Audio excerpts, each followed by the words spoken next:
I'm Joanne Wilson, and this is Positively Gotham Gal. Real, honest, and meaningful conversations with women entrepreneurs and their approach to life, business, and everything in between. Your experience is like crazy, okay? I mean, in the retail world, but just tell us a little bit about yourself. You grew up in South Texas. I love that. Yes, I grew up in the middle of nowhere in a town called Cuervo, like Cuervo without the V. It's about an hour and 15 minutes south of Austin. Yeah, so tiny town, 2 street lamps, 2 street lights, and my grandfather and my father both ran a cabinet and door manufacturing business, which was about 3 plants in the county.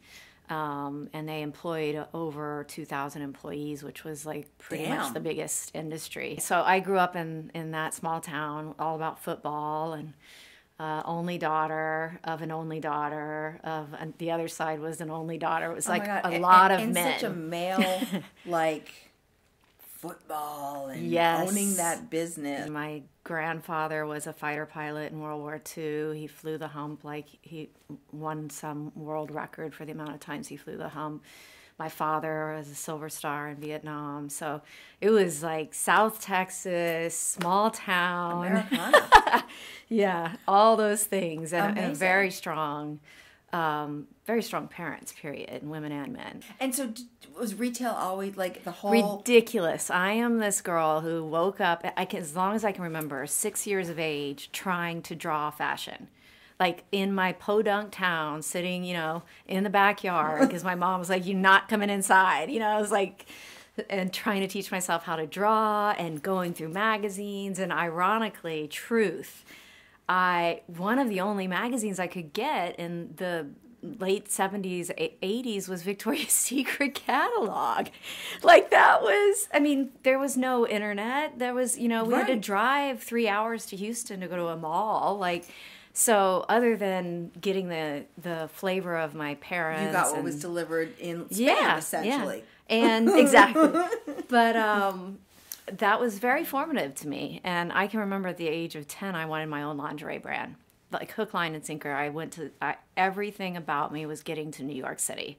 And my mom was a very strict woman, still is. And and she was like, trying to keep me from New York because I was definitely... They're awful there. Well, and I was a force to be reckoned with. I had this in me. So she was right in a lot of ways to keep me from going there too young. So, but I finally made it to New York City to FIT. Graduated from there and pursued my dreams. That was like FIT, like you were. Yes. I knew exactly what I wanted to do. Exactly. And I tried to be a dual major, and I was up until my junior year, but I was paying for myself the end of college, and I was like, I just want to get paid to learn. I don't want to pay to learn anymore. And so I got out, dropped my design major because my grandfather was still alive at the time, and he was like, "You need a business degree." You can hear him from South Texas. "You need a business degree. You can always be creative, but you need a degree in business." It's good advice. Yeah, it's great advice. It is, because there's too many designers. Even the people that have created all these CPG products in food, and I always refer to them as like farmers in a can. Like they love the food, but they don't really understand the business. Right. And that propelled me into the business side. I started my career in buying and merchandising and got picked up by this company called Amanda Fielding, and it was a startup division of JCPenney's, which... private label. Yes, was private label, and they were going to take out Ann Taylor. They were like a conservative, Ann Taylor competitor at the time. And Ann Taylor had a lot of hiccups at that time. Yes. The guy that ran Ann Taylor made him change a toilet for him in a hotel once because it wasn't high enough. Like he was supposedly a full-on asshole. It doesn't surprise me, but when I got the internship, I was a bit devastated, I say, because I really wanted the Saks buying program. Like I was in New York. I waited my whole life, I was like my whole life at that age, right? But whole life. But I didn't get into any of the interns that I wanted, and I landed this small startup And I was like, division at J.C. Penney's. You know, I was all hoity-toity with my J.C. South Penney Texas. is a really well-run machine. Lo and behold, the most defining decision of my career. I'm sure. Because I was the only assistant, the only intern. The women that I worked for were some of the best in JCPenney history who had been allowed to start this division. They were all women, which is crazy in retrospect. But it was then. Yes. It's not now. Right.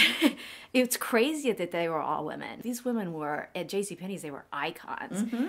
And there was no one between myself and them. I did everything. Amazing. Got on trains. I was like, oh, I get food. I get to stay in a hotel. Yes, I'll go to, Baltimore for the weekend and open a store. And how long did you stay there for? Including the internship, about 2.5, maybe 3 years. And then JCPenney's was in the process of relocating to Plano. And I was like, not going to Texas. Not going back to Texas, not yet. But when I was at FIT, I was a salesperson at Bendel's in the lingerie department. When because Bendel's was Bendel's. Yes, and so beautiful. that lingerie department was amazing. So beautiful. The whole store was beautiful. But Jackie Onassis was my client. Madonna came in. Like, it was crazy, the clients that came into that lingerie. I mean, Jackie Onassis would call me. She wore a bird bra. I remember her size, everything about her. I was like, I can't believe this. I would just, like, shake. But I worked there all through college, and I picked up the phone and called my department manager, and I was like, I don't know what I'm doing. I'm losing this great job. And she's like, let me call headquarters. And she called me back. She's like, well, there's a associate buying job open. I remember it was for skirts. And I was like the assistant for Olive Career, which you can remember in Ann Taylor days. That was like 100, tons of SKUs. Yeah. So I'm like, what am I going to do all day for 3 stores buying skirts? But I was like, all right, whatever. I'll take it. It was a great upgrade, like double my pay. And they had just been bought by Les. Unlimited. Yeah. So... yeah, that was my first introduction. Yes. Yes. Then I got my first taste of limited. I mean, I would plan the skirts by store by day, how many units we would sell. Oh, yeah. I mean, I was at Macy's then. I worked around the clock on skirts in 3 stores. It's crazy time. Distribution reports and it was crazy. With your pencil and eraser. Yes. Correct. There were some crazy stories from Bendel's. Yes. Your safety pins could only be a certain size and only on a certain side, and the GMM would freak out and throw your reports that you worked on all weekend, just throw them away. Macy's did the same It was thing. Crazy. Right. I would just be like, what is happening here? Why do we need to behave like this? But they obviously got wind of you and liked you at the Limited. Yes. But I was fortunate. I got picked up for a job at Armani Exchange, and that was right when Club 21 had acquired Armani Exchange. Really great people, actually. Great Armani leadership had a team. moment then.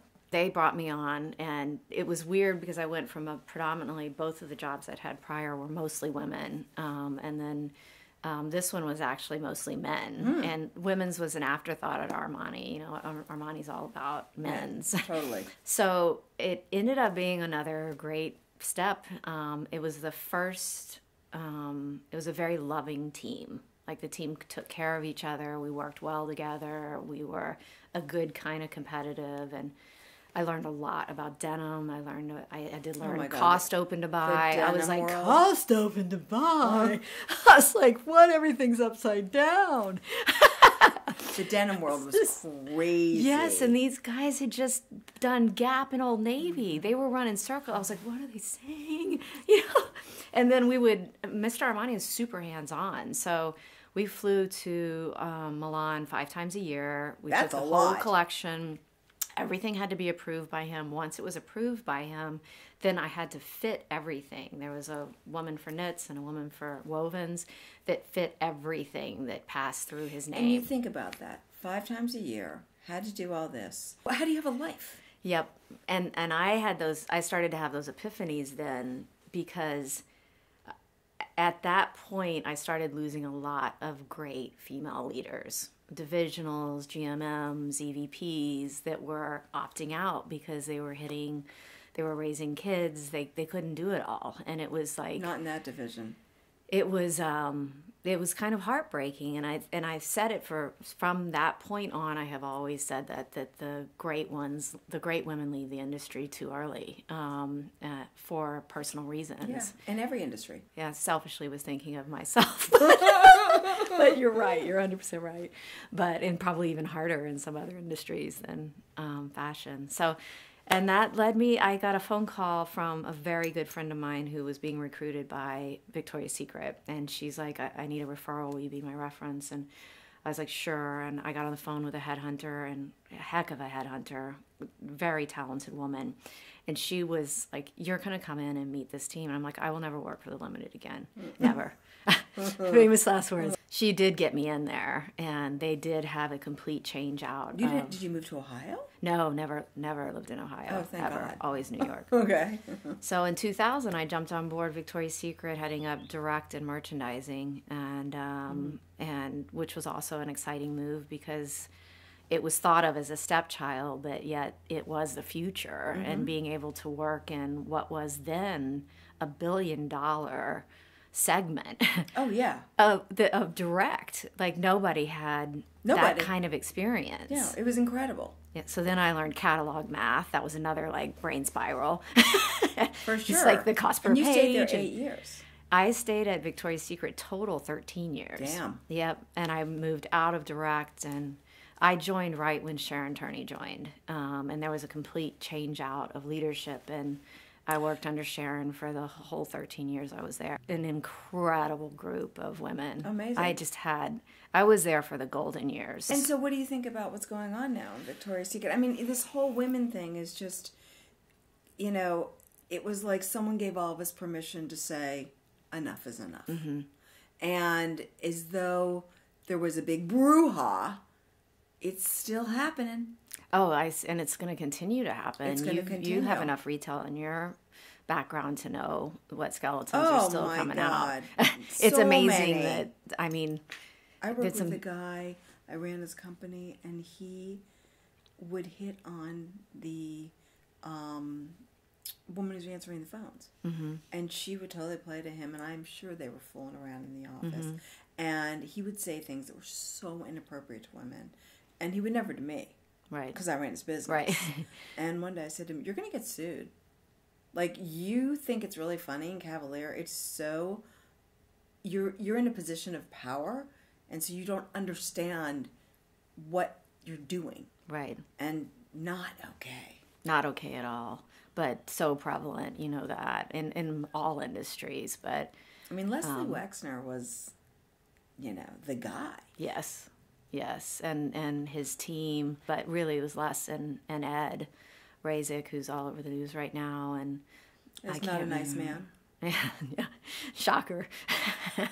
So I just think, I look back on it and I hold myself accountable for not being more vocal. I'm an incredible worker, and I love what I do. I love my team, and I protect my team, But I always barreled through all of these situations, head down, making the right alliances, keeping myself away from things that were dangerous, and bearing the brunt of not participating, because definitely it was known that I was not going to be fooling around with any of these guys, I drew the line. I was all business, and I always have been. You saw it, though. I still saw it, so I hold myself accountable for that. But it also goes back to my roots, and in some weird ways, now I've really internalized this for my children, because I'm like, it's not okay.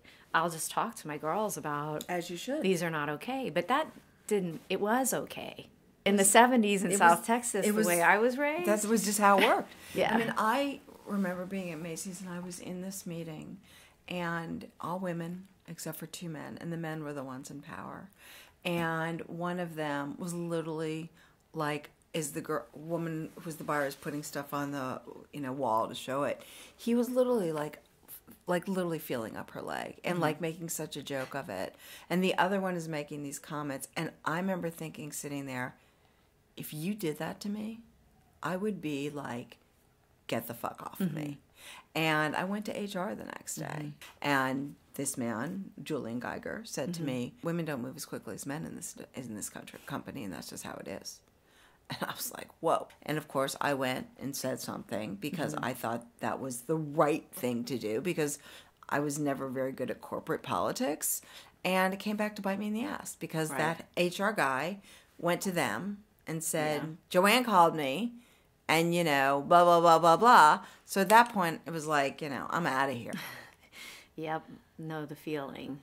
But all we can do now is set a better example. 100%. Let all of these skeletons out of the closet. All Let of everybody get them their due.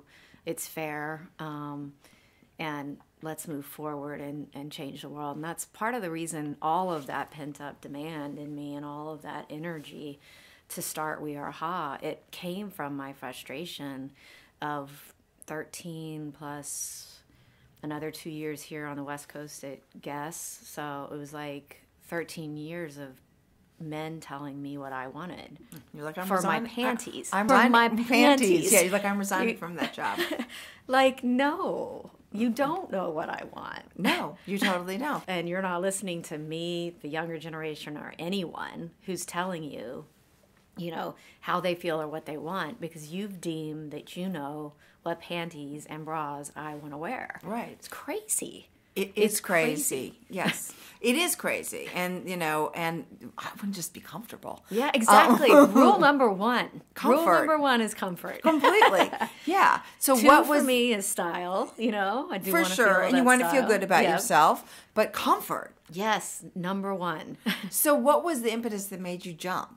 Well, I left Victoria's Secret to move out here to head up Guess as Chief Okay. Design Officer. So in the end, you are a designer. I moved midstream. Sharon came to me and said, what would you think about taking a product-driven job? And I was like, of course, yes, because I'm a product person. I'm a serial brander. I'm all about product. But the merchant is everything. Yes. They say it in speeches. They open every meeting. Yes. The merchant is God. Like, Yes. you don't, I'm firing myself. If I take a product job and sit below a merchant. But I took the plunge. I did it. I trusted her, still do. And it was the most phenomenal step I ever took in my life. It's like, if you thought you were a great basketball player and then you picked up a baseball bat and you started playing baseball and it was so easy and you're like, why was it was like everything became fluid and I was just on product. And I knew how to sell the merchant team because I knew what their blind spots were, because you get so high up there and you've got an open to buy for $1 billion. It's a big damn deal. It's like a you huge move one deal. panty and it's like 87 meetings. Well, you're going to take that. How many are you going to sell less? What if that only is three APS a day versus 14 APS a day? I mean, you're just hoarded with all these facts. And people can dispute you that aren't in the gut business or the style business or the product business because it's numbers. Yes. I knew I could see the whites of merchants. I could see them get nervous, and I'd be like, so I always come up with a strategy and then feed it back to them like it was theirs. Like, why don't we do this together? And why don't we, try to? It was super interesting. All the dots connect. Because when I went to the other side, I was the buyer's best friend because I Right. knew how their business worked. Exactly. And from a design aesthetic, I came at them from every angle. Efficiency, Amazing. costing, merchandise, color run, newness, flow, and I love that because I have a geek operational side. I love efficiencies and I love a lean raw material strategy, a high speed, all of that as a creative, I actually really love. So it spoke to me on many levels. So I moved over to design, spent the last 7 years in Victoria's Secret in the design capacity. And then when the Marcianos poached me here to Guess, I was chief design officer. And I had worked really hard on that contract. And first, let me just say, I'm so glad I moved to the West Coast. That's just the whole thing was a good thing. But I did think that I had a contract that was going to allow me to do the things I was frustrated by not having the ability to impact it. But did it work out that way? Did not work out that way. I just had another man who was not allowing me to. I To you be wanted you. to project the female image in these icon brands. I wanted them to evolve, and I believed it in Victoria's Secret, and I also believed it in Guess, and I was like, that's not who she is anymore. But you still have a brand equity that could so powerfully show the next generation of women. Easily. And it would be like... we're seeing that with many, many, many brands right now. It would be incredible. But I didn't have that leeway. I did have a lot of influence on product, but positioning, marketing, the way we continued to portray women, no effect on that. So that frustration led to, actually, I was let go. Which was a bit best thing that probably happened, though. It was a bit of a faceplant, but yes, definitely. And I came back to my big empty house in the Hollywood Hills because I'd been here a millisecond and didn't even have time to decorate it. Moved from one New York apartment, which was like one room. So I like walked into an empty room and, consulted with my husband. And I was like, I think I'm just going to like take all of my things, put it away and go on a big trip. There's a lot of women I want to see that I haven't seen in a long time, and I just need to get my head about me. I love that. And I did. I saw even random friends. I went from Boston to London to south of France, and I stayed on their couches and like stuff I hadn't done in years. That's amazing. And by the time I got back in 2 weeks, I had drawn the logo for HAH. I had bought the URL. Originally it was HAH, hot as hell, which I've dropped the hell out since then. I had the whole concept. I'd done the line plan for swimwear. I called the swimwear factory that I'm working with and asked the owner if he would back me in terms of just keep me on net 30 terms and help me do this. And he was like, yes and yes. And then I called another woman in the lingerie business, and she said yes and yes. And I was like, I got home, walked in the living room, and popped up my office. It was crazy. And thank God I never looked back. But from the get-go, the whole thing with me was frustration on the projection of sexuality, right? Frustration on waste. I hit max burnout at Victoria's Secret after my second child with these merchandising meetings that we would create like... Meetings to have meetings to have meetings? Thousands of bras. Like, there would be an auditorium of bras. For every sub-brand we had, thousands of ideas, colorways, diamantes, everything you can imagine, innovation. And we would have these meetings every 60 days, and 80% would go in the trash. It was like such, and I was like, I can't motivate my team anymore. Poor management. That feeling down to the factories and watching them really burn themselves out to get the business, just not right.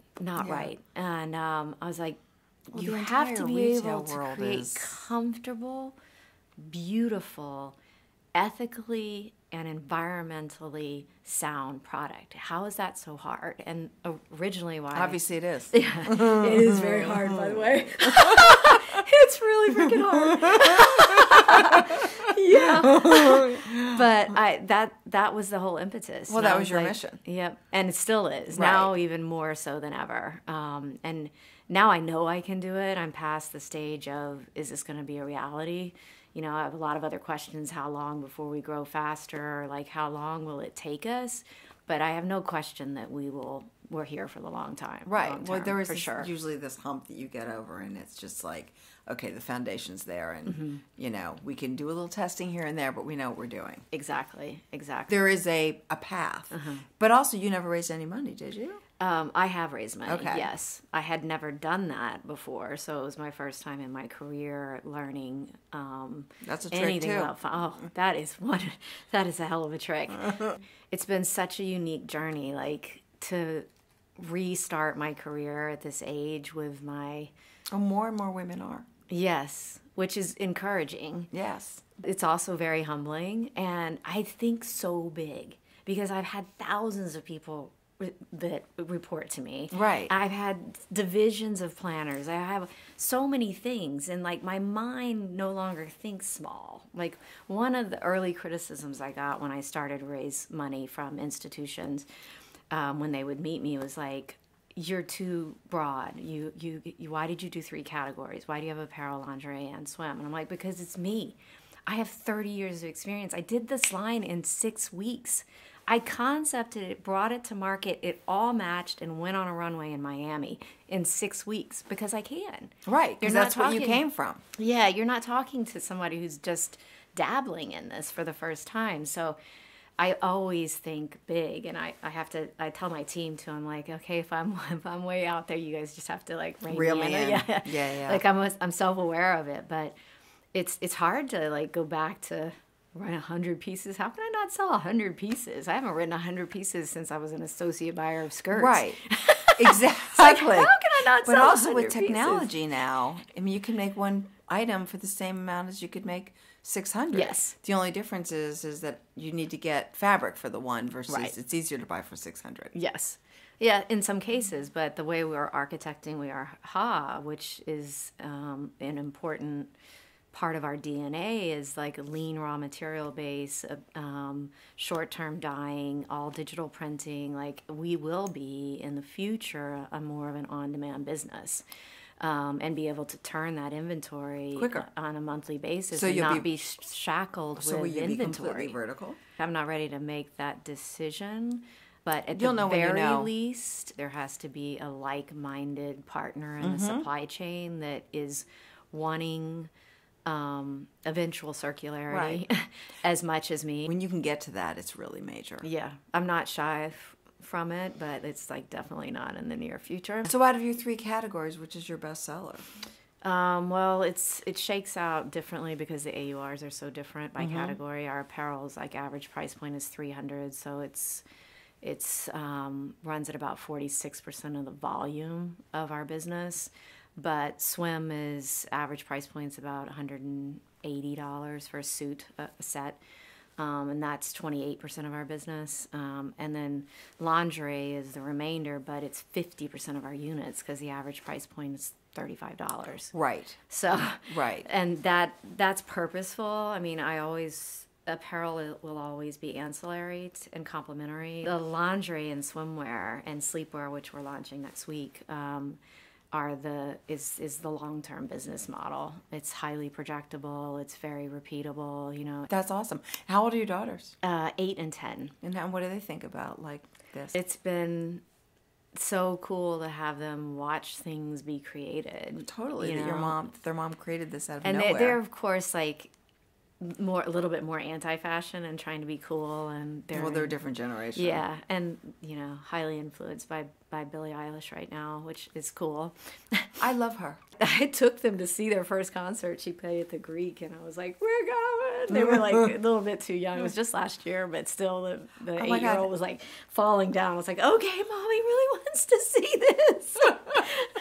That's so funny. The first concert I took my kids to, Jessica was 5, Emily was 3, and we went to see Lauryn Hill at a private concert she did for this nonprofit. But yeah, you're never too early to take them to concerts. Yeah, I definitely was the one loving it, and all the outfits. But I'm it like, is kind of cool that she is the I love it. face of the next generation. I love it, and we have those conversations at my round table at the office, and which is another cool thing about the kids are exposed to it on a deep level. They see things created. The other day I was driving them to school in the morning, and my eldest was like, "Mommy, are you ever going to do another one of those fashion shows again?" I was like, "I want to," but just out of the blue, which I think it's just cool because they were inside the mechanism, which is a great thing, I think, for them to experience and to see my work ethic, like it or not. But, it's like me in my PJs on Saturday doing the books. It's totally great. But I'm happy. Yeah. I'm like, guys, you guys hang out with Dad.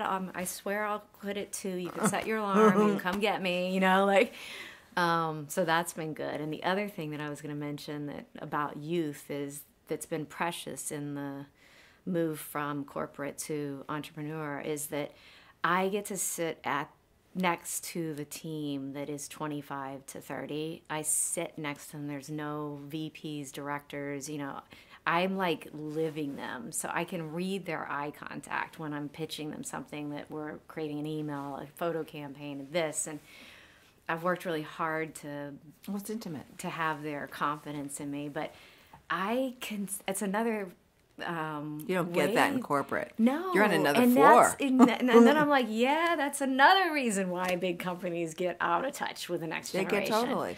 Because that 25-year-old has no voice in that company. You know, certainly not retail establishments. You have no voice at that age. You have none, and they're not changing. So how many people are working your firm now? There 7, including me. Which so is 6. so nice. Yeah. Right. So you don't have to be this huge firm. Well, thanks so much for coming on. Absolutely. I love your story. Absolutely. It's Thank so you for great. having me. I re-listened to the podcast, obviously, and it is so pre-COVID, and it's a little bit centered on my past, which almost seems irrelevant now. I mean, COVID like disseminated everything, but what's really on my mind, my purpose. Like I am convicted, motivated, and fearless. If I could, on pushing through to what I'm now feeling like is my ultimate purpose, which is this environmental justice, which if we can be right to people and planet, if we can produce comfortable, beautiful, intimate product and be right to people and planet, we can freaking change the world. And I'm like, it's a super simple concept. It was blurrier before COVID, you know, and now I'm like steadfast. I'm like, I can take anything. I can take this slow. I can now be patient. I can now not sell my soul to things that were easy, fast money that were getting me growth fast. I'm now ready to just say no to. And that might mean we grow slower, but now what I'm looking for is people thinking like me who want to put their money and their purpose into this to drive a future result that's different than just another product. So how did it affect your business during COVID? Well, we thrived, but it wasn't easy. It wasn't easy. I made a critical decision within the first 4 days of COVID. March 19th or something? Yes, exactly. I mean, there were like 6 storms that intervened at once. I took my last check on our seed round of investment on March 15th. We closed the round oversubscribed. We closed the round at $1,215,000 and we were raising $1 million. I was super happy.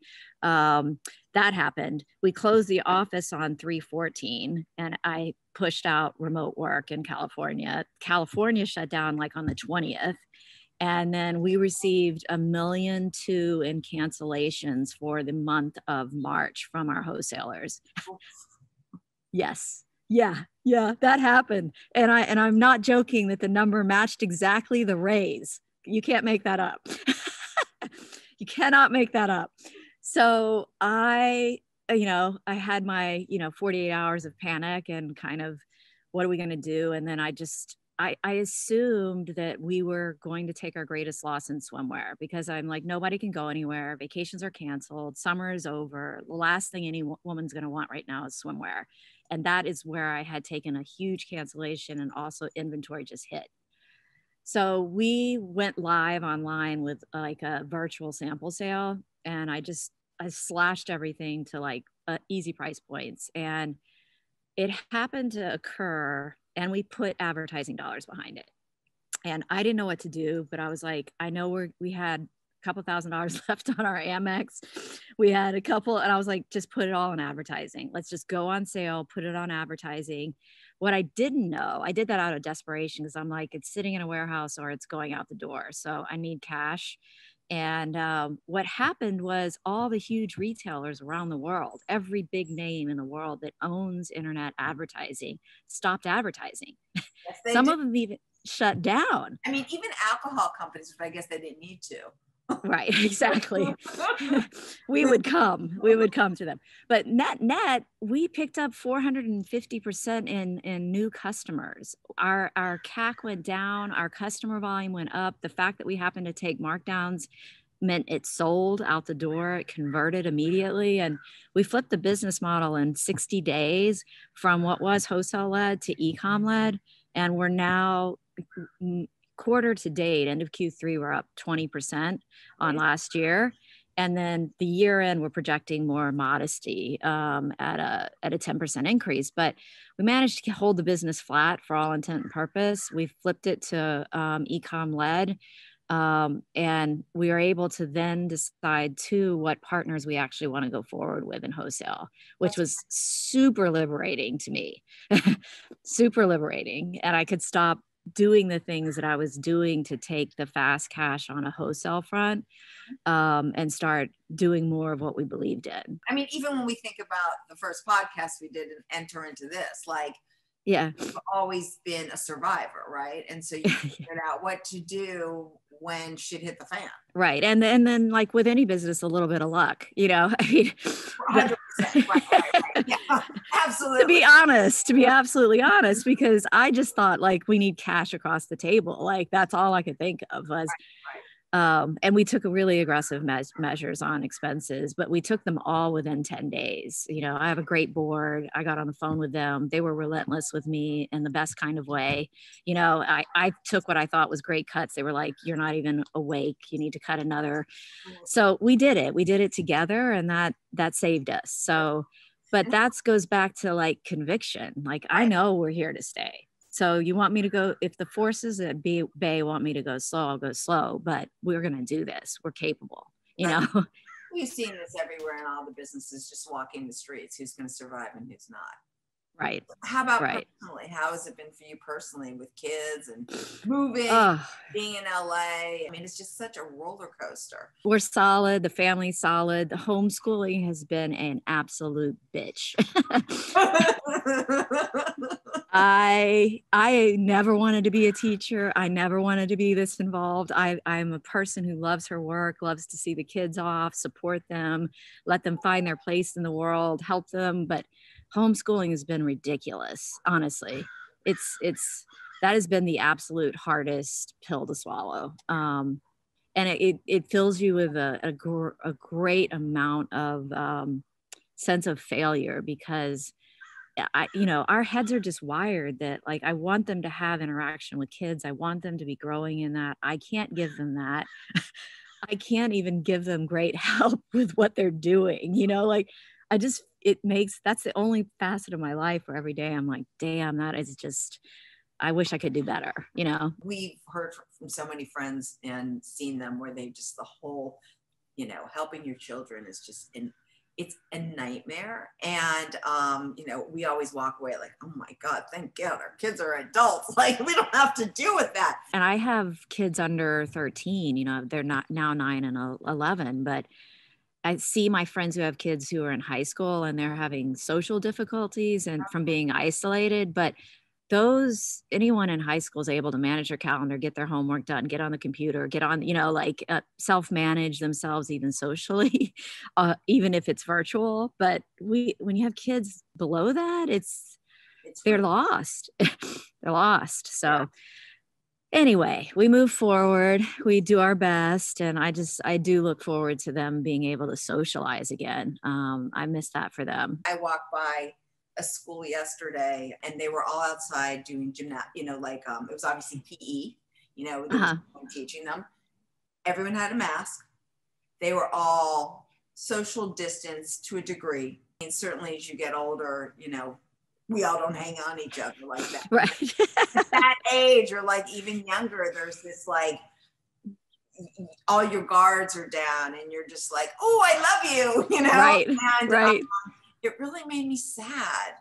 Yeah, it's going to be it's going to be interesting to see what happens to society when that decade of kids that were, under 10th grade, and what's going to happen to them socially on so many levels. Maybe they'll all become doctors and make sure the vaccines are can get speeded up for the rest of their lives. Yes. Yeah. And on that note, let's really hope that one of the evolutions out of this insanity is that we balance the scales of needful work and non-needful work and the compensation for those industries of healthcare, education, all of it.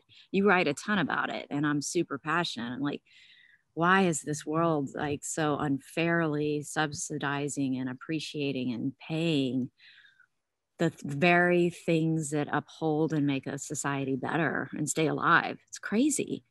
It's crazy. And I think it has to do with power. Mm-hmm.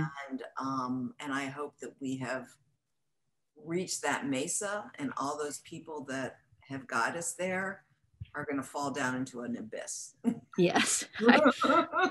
I'm right there with you. So. Anyway, well, thank you so much for doing this. This is great.